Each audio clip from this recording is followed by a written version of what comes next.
A maior crise dessa década está começando. Isso aqui não é uma frase de efeito, não é um vídeo que eu gostaria de fazer.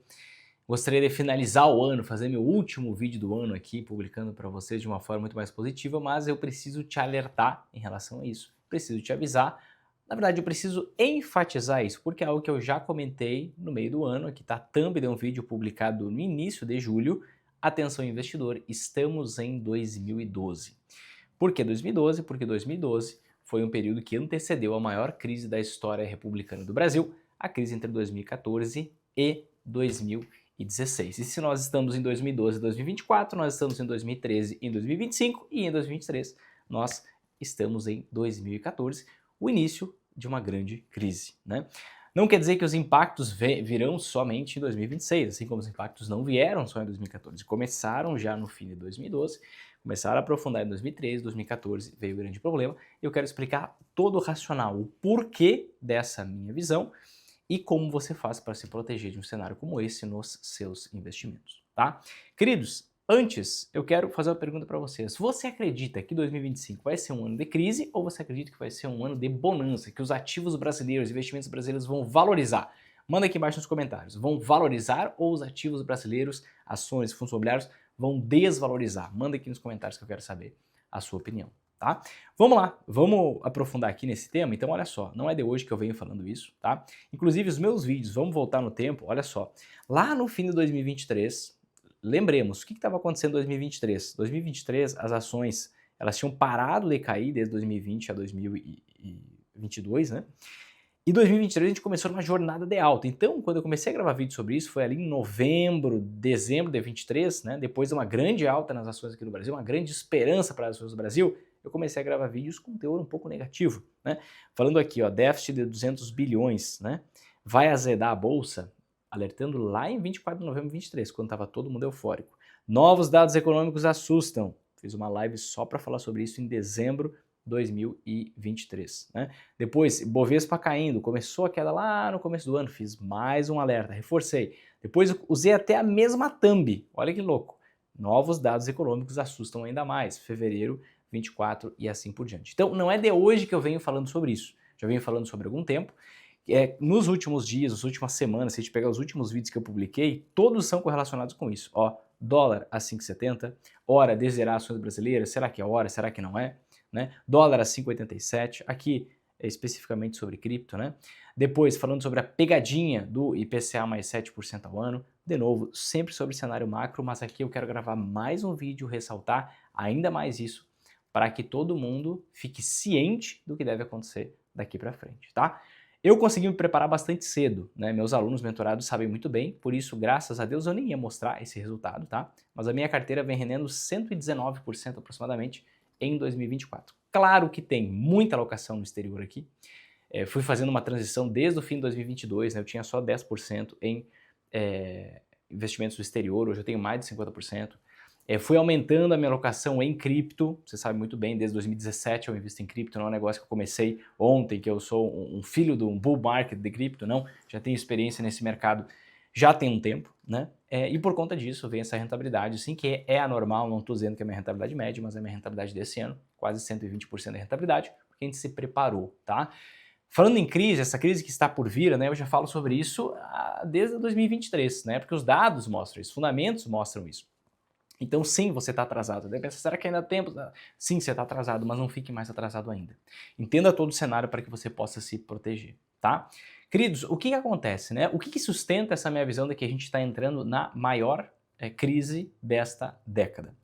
Vamos dar uma olhada em alguns dados, tá? Dívida do governo em percentual do PIB, né? Então comparando a dívida com a geração da riqueza do nosso país. Nós vínhamos elevando, né? Vamos jogar até para trás aqui, a gente consegue até 2006, né? Esses dados. Então, vamos jogar lá para 2006, tá? 2006 para frente a gente vai ver a dinâmica da dívida PIB. Então, olha só, 2008, 2009, 2010, 11, 12, 13, a gente ainda tinha uma dívida em relação ao PIB muito baixa. Por que a gente tinha uma dívida muito baixa em relação ao PIB? Porque a gente tinha uma arrecadação muito forte, a gente tinha superávit primário, a gente gastava menos do que a gente arrecadava. E a gente arrecadava muito por conta do boom das commodities, a China passou a comprar 20 vezes mais do Brasil Durante uma década, se pegar de 2000 a 2010, a China elevou assustadoramente, né, de 6 bilhões para 120 bilhões, né, o volume de exportações que a gente vende produtos para a China, né? Então a gente conseguia ter uma entrada de recursos muito forte, as empresas vendiam muito, pagavam muito imposto, tinha muita arrecadação. A partir de 2014, o que começou a acontecer? A dívida começou a subir, né, assustadoramente, né? Em 2016 a gente teve o impeachment, em 2017 a gente teve uma âncora fiscal chamada teto de gastos, né? Então, com a aprovação do teto de gastos e o início da execução, por mais que tivesse seus puxadinhos, puxa lá, daqui, existia um certo respeito, podemos dizer, entre aspas, né? Tanto que a dívida continuou subindo até que o momento em que ela parou de subir. E ela conseguiu estagnar ali a partir de 2018, veio a pandemia, deu um problema, né? A dívida subiu muito. Conseguimos derrubar a dívida, voltar para um patamar igual ali de 2017, né? Só que entrou 2023 a gente começou a crescer a dívida muito fortemente, tá? E essa dívida crescendo muito fortemente é por quê? Por conta de dois fatores. Vamos entrar aqui no site do Banco Central do Brasil. Quando a gente pega aqui as estatísticas fiscais, a gente tem essa divulgação da nota para a imprensa, né, no fim de cada mês, a gente consegue ver duas coisas aqui. A gente consegue ver o resultado primário e o resultado nominal, né? Na verdade, que é só o juro, né? Não é o resultado nominal, é só o juro. Então a gente tem dois indicadores importantes para ver das contas públicas. Primeiro é o resultado primário, segundo é o resultado nominal. O que é o resultado primário? Tá? Resultado primário, a gente vai pegar a receita menos despesa. Então, pegando nos últimos 12 meses, né, receitas menos despesas do setor público, de forma geral, 223 bilhões de déficit. Se a gente pegar, né, do governo central, 230 bilhões de déficit, né?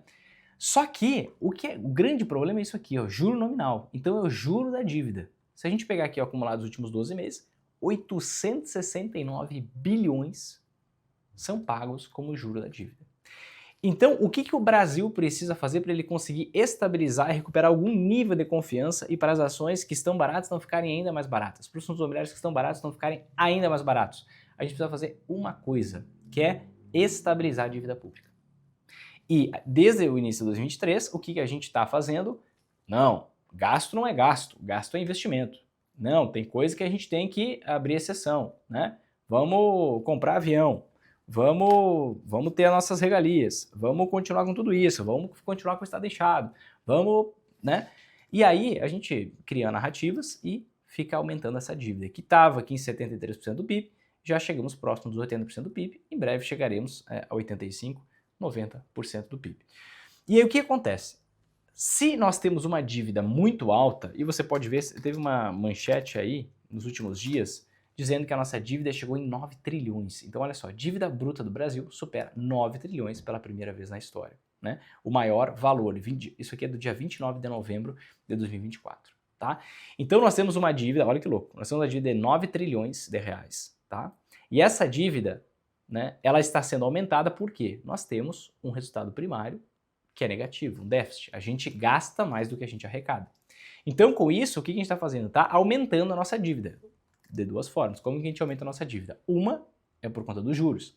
Porque pensa comigo, se eu tenho que pagar 870 bilhões de juros ao ano, o que acontece? Eu tenho que gerar pelo menos um resultado primário que seja 870 bilhões positivo.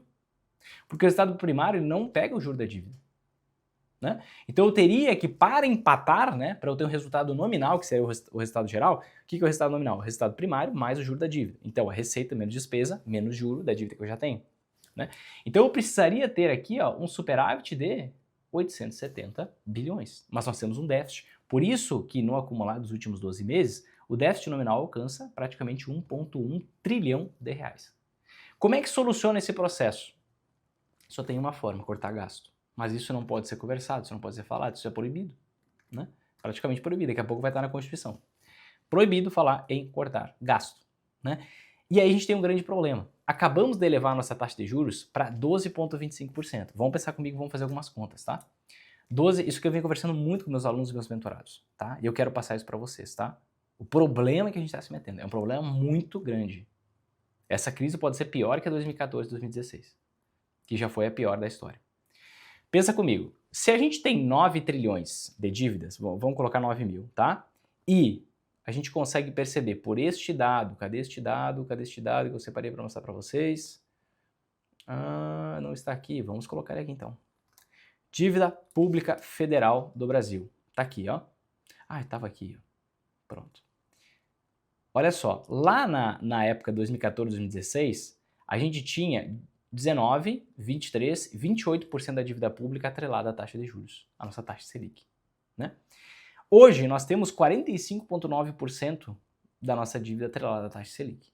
Então presta bem atenção nesses números que eles são importantes, tá? Então vamos dar uma olhada rápida, tá? 45,9%. Então vamos lá.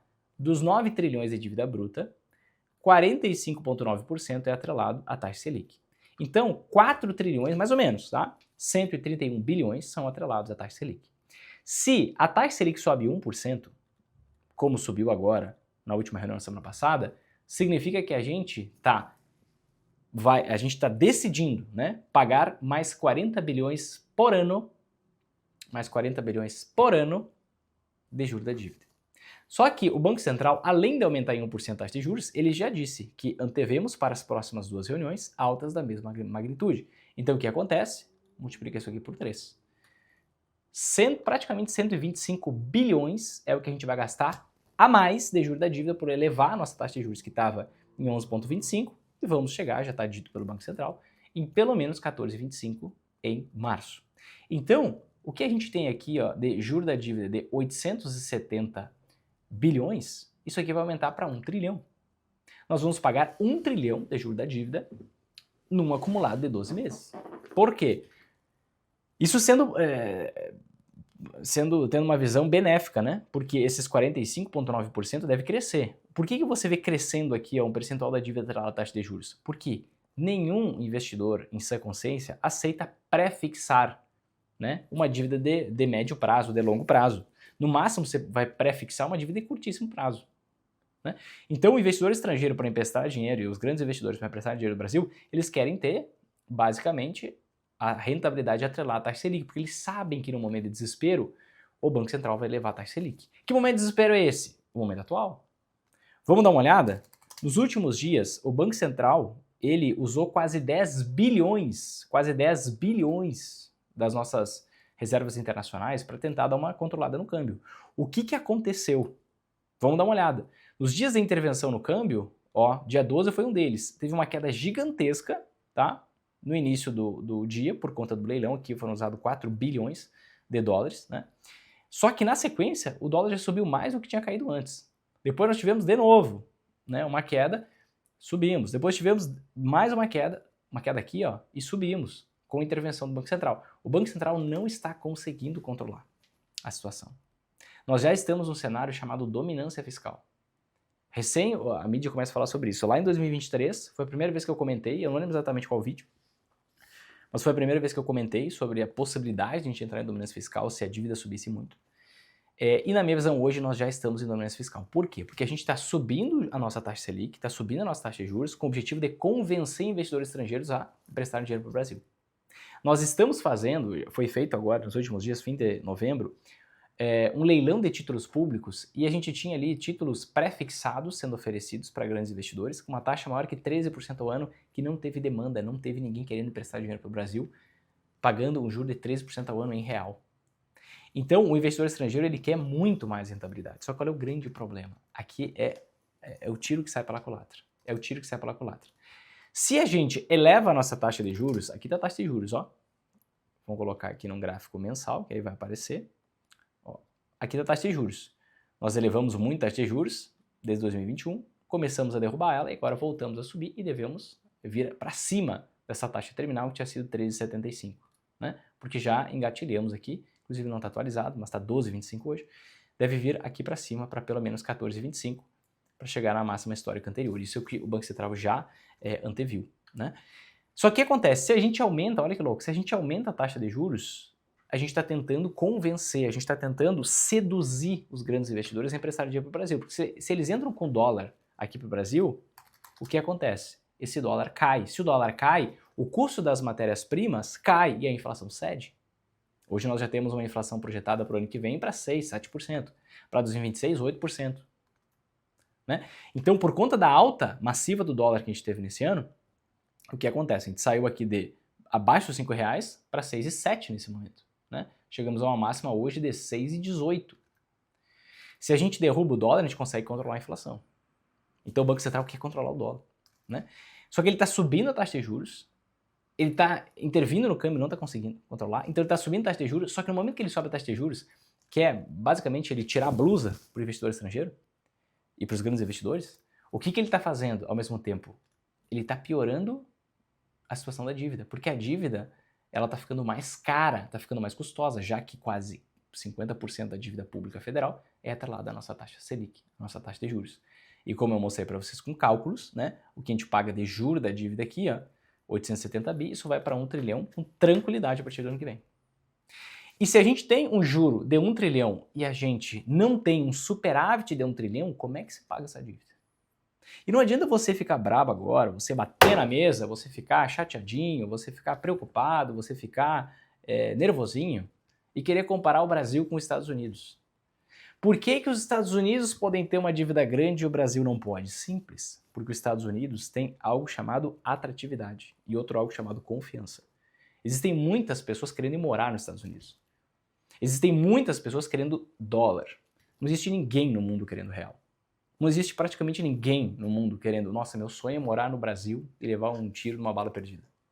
Meu sonho é morar num país que tem uma complexidade tributária muito grande. Meu sonho é morar num país que vai ter uma das maiores cargas tributárias do planeta. Já tem, né? Mas só vai ficar claro. Meu sonho é morar num dos países menos seguros do mundo. Meu sonho é morar num dos países com uma liberdade econômica menor do que um país com política comunista como a China. Nossa, meu sonho. Não tem, gente. Então você comparar Brasil com Estados Unidos, não tem nexo.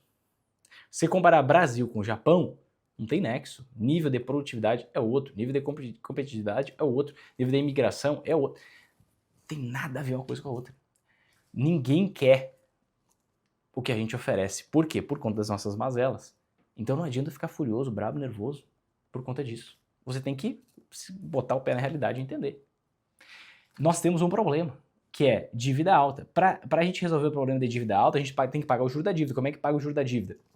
A gente tem que gerar superávit. Como é que eu gero superávit?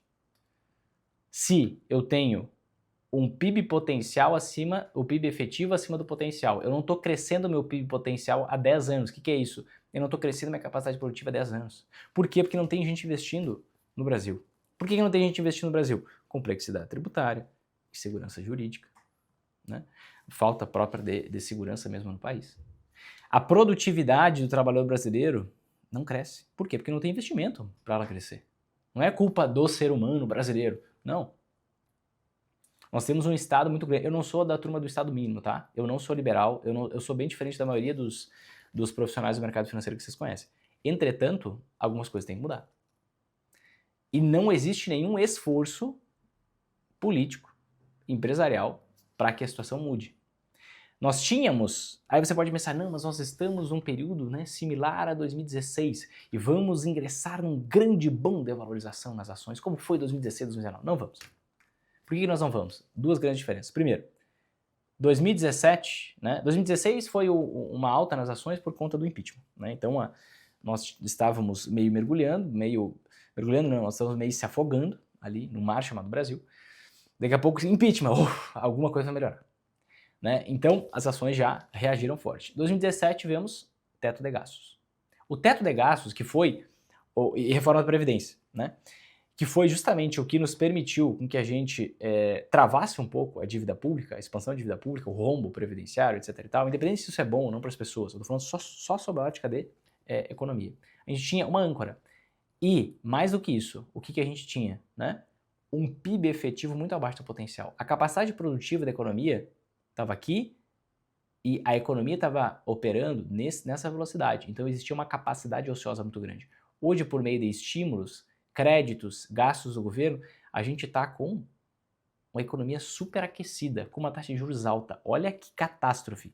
Estamos com uma taxa de juros alta e economia aquecida. Logo, a taxa de juros tem que ficar ainda mais alta para gerar uma recessão, para a recessão não ser maior ainda. É um cenário muito feio. E por que isso acontece? Porque falta investimento no Brasil. Esses empresários malditos, malvados, sanguinários, sanguessugas, gananciosos, ambiciosos... Não, gente. É só você dar um ambiente econômico que seja pró-negócios. É só você parar de aumentar imposto.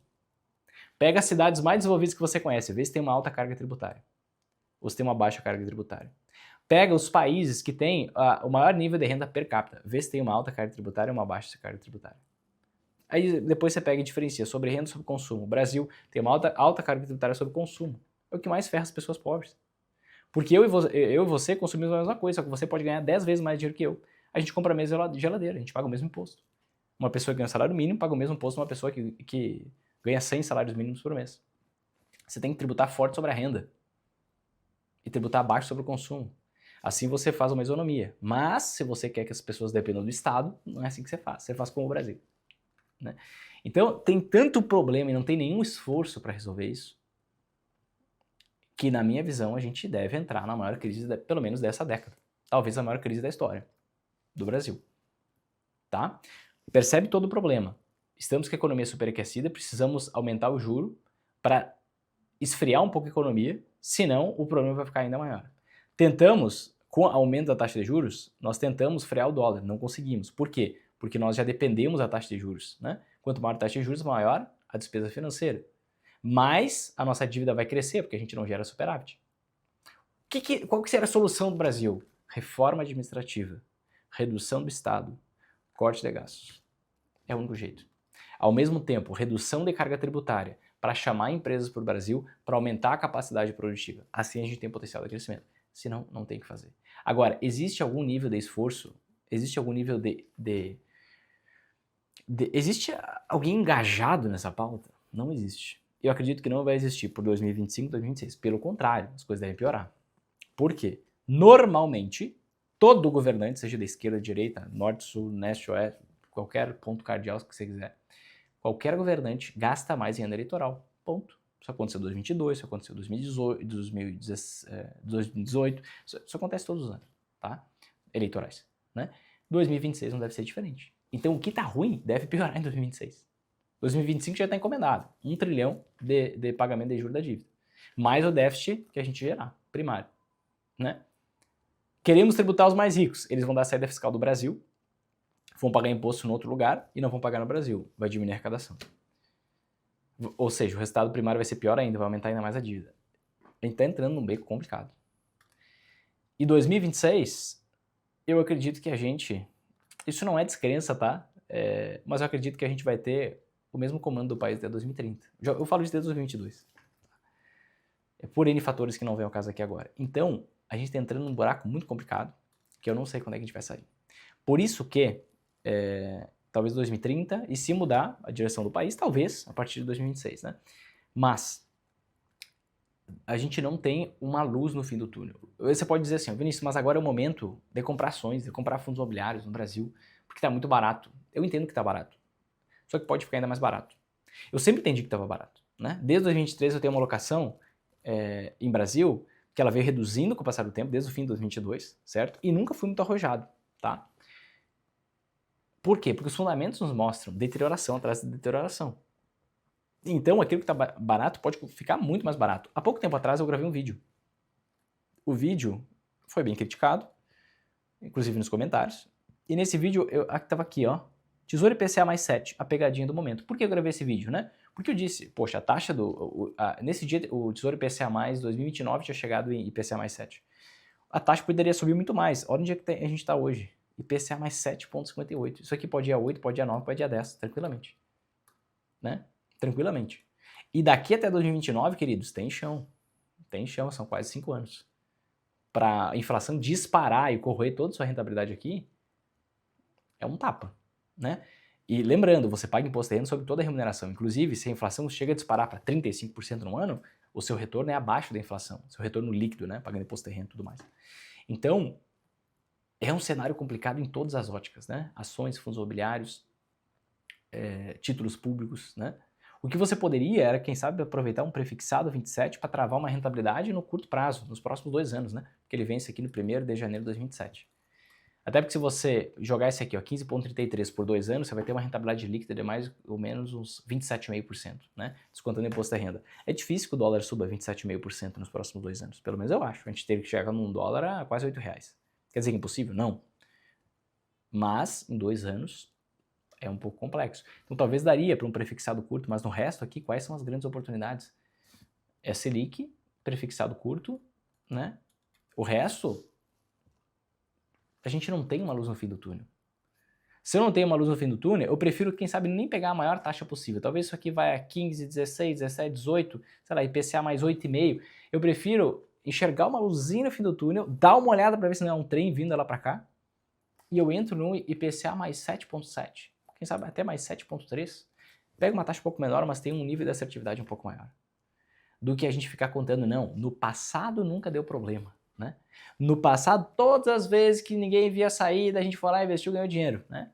Uma vez pode dar problema, né? Uma vez pode dar problema. Fala com o argentino em 2019.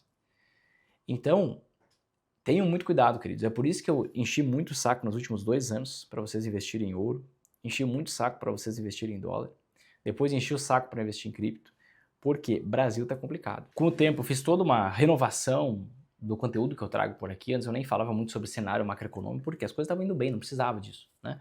Mas eu passei a mostrar muito mais essa visão para que vocês consigam colocar isso na cabeça, tá? Renda passiva só real é muito complicado. Você precisa ter renda passiva em dólar. Independência financeira não se alcança só em real. Você precisa também em dólar.